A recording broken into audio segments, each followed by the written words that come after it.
Quintessential examples of how leadership can go wrong and also be very effective. Find our real window here. There we go. I'm going to run through these while I go. My name is Austin. Just to introduce everybody first. Oh, Kelsey. Chelsea.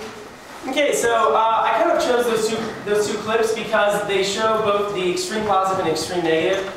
Robin Williams, or Mr. God, I can't remember his name right now, but the teacher in Dead Poets Society, is the definition of a transformational leader. When he walks into that classroom, none of the students want to learn about poetry. They obviously aren't really jazzed about it. They're a bunch of teenage boys, but he uses unconventional teaching tactics. He's extremely charismatic and visionary, and through that, he gets them to care about it. By the end of the movie, if you've watched it, they all, to some degree, love poetry or are inspired by him.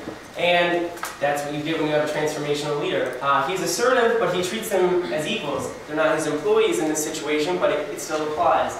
He gets to know them on a personal level. He makes friends with all of the students, whether they want to or not, as it shows in the first scene. He's very open to experience and willing to look at things from a different way. There's another scene in the movie where he stands up on top of his desk when he first meets them, just to show that whether it's in an office or in a classroom, there are different ways of doing things, and if you want to work together, you have to be willing to do those different things and trust the leader.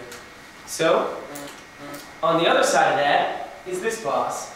If anybody's seen Office Space, you know that he is the quintessential terrible boss. He doesn't care about his employees. He's just a transactional leader. He wants to get the job done. He's there to ask you about the TPS reports if you did them correctly.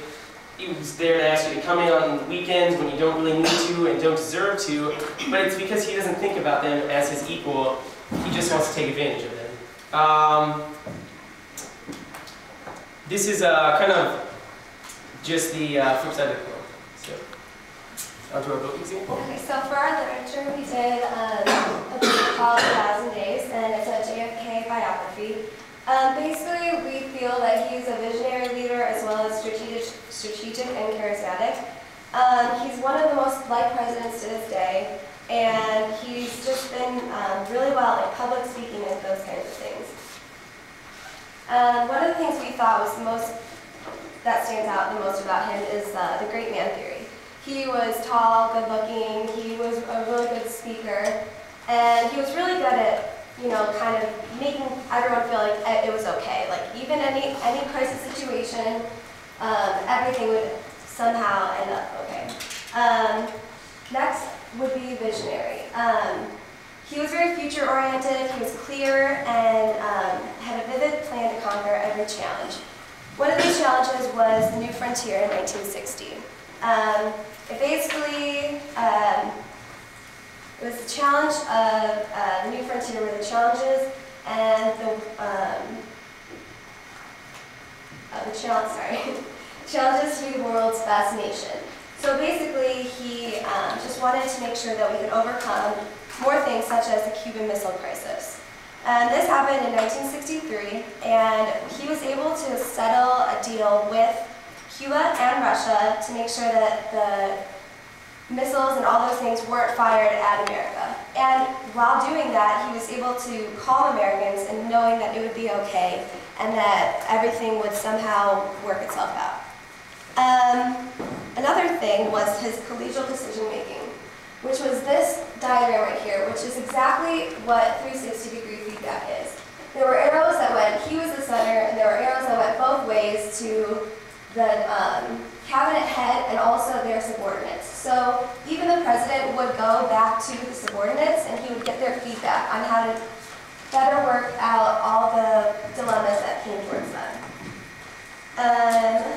Another thing was that he was very transformational. He was an inspirational motivator. He did a very good job at intellectually stimulating everyone and trying to make sure that everyone knew exactly how things would be overcome.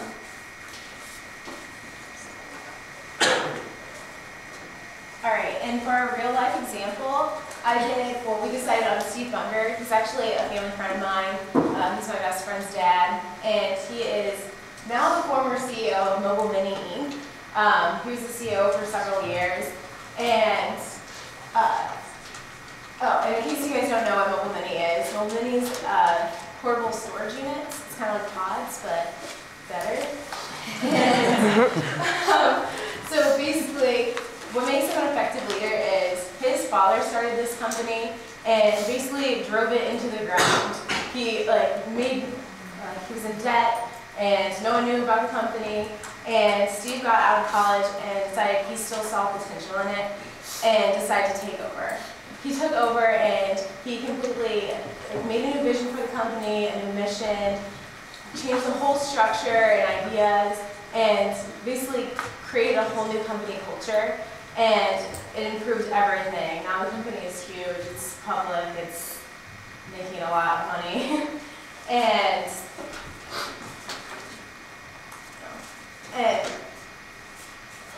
I just want to say that basically what made him a great leader was he was driven, he was hardworking, he's charismatic, and he always had a positive and inspiring attitude. And that leads us to the summary, and this is actually the leadership model. And all the examples that we talked to you about today, all the leaders exhibited some of these characteristics. And basically we just want to say that even though so many leaders have different leadership styles and different ways of doing things, they all exhibit some form of this leadership model. Thank you. Thank you. Any questions? Yeah, in terms of the 360 feedback, how would that work when you're the president? Is it could you superior subordinate and then somebody above you, but if you're the president, who's above you to give you that feedback? Would it be Congress or? I mean, yes, you can think about it in a bit of a stretch there. Because there's the balance of power, we don't have an authoritarian leader, even though he is the president. He isn't in charge of everything because that's not how it works. So yes, you could view Congress as almost his above person, his boss, or the legislative branch as well. So. Question about Kennedy. I want to play devil's advocate for a second. Yeah. You know about some of his antics, right, with women? Both inside the White House and outside the White House, including Marilyn Monroe. I think that plays in. Does that mean that he's an unethical leader? Because remember how we talked about your personal life may come into play? And It's something we definitely thought about it, and then once we thought about it, I guess I would also think back to when you said this in class many times, that all leaders are human. And so yes, he made mistakes, just like all leaders make mistakes. You could say that maybe he is not as far along in his moral leadership development as he could have been. He could have been a little pre-conventional as opposed to post.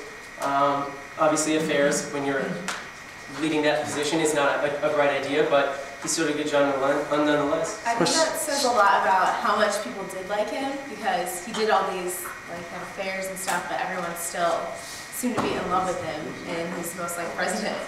some people would say at least it was with Marilyn Monroe rather than Monica Lewinsky. That's right. It's a very serious question though, because he was not the most devoted husband, but it's terrible. But objectively, like you said, not all leaders are perfect. So okay. Nope.